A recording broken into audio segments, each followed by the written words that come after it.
दिंडोरी आणि वणी परिसरात अवैध धंदे, विशेषतः मटका, गुटखा आणि दारू विक्री नेहमीच एक चर्चेचा विषय राहिला आहे. प्रशासन या धंद्यांचं समूळ उच्चाटन करण्याचा दावा करत असले तरी अनेकदा होणाऱ्या कारवाया या केवळ दिखावा असल्याचा संशय नागरिकांमध्ये व्यक्त होतो आहे.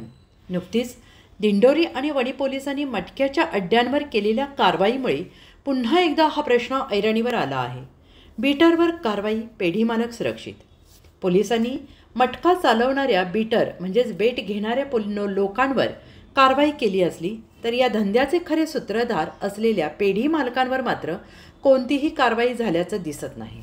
अनेकदा हे बीटर किरकोळ गुन्हे स्वीकारून मूळ मालकांना संरक्षण देतात असा आरोप होतो आहे. या पेढी मालकांना राजकीय संरक्षण मिळत असल्यामुळे त्यांच्यावर कारवाई करणे पोलिसांना शक्य होत नाही, अशी ही चर्चा आहे. ही केवळ एक लुटुपुटूची लढाई आहे ज्यात छोटे मासे पकडले जातात, मोठे मासे सुरक्षित राहतात, असे मत काही नागरिक व्यक्त करत आहेत. मटकाप्रमाणेच गुटखा तस्करीच्या प्रकरणात अशीच परिस्थिती दिसून येते आहे. काही दिवसांपूर्वी वणी पोलिसांनी एका अलिशान वाहनातून होणारी गुटख्याची तस्करी पकडली.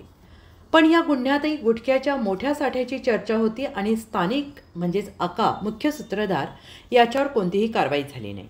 आणि या दोन्ही प्रकरणांमध्ये तपास अधिकारी तेच असल्यामुळे या कारवायांच्या प्रामाणिकतेवर प्रश्नचिन्ह निर्माण झाले.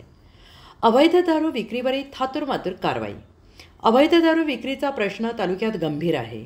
महिलांनी अनेकदा पोलीस ठाण्यांवर मोर्चे काढून निषेध व्यक्त केला आहे, पण कारवाई तात्पुरती असते.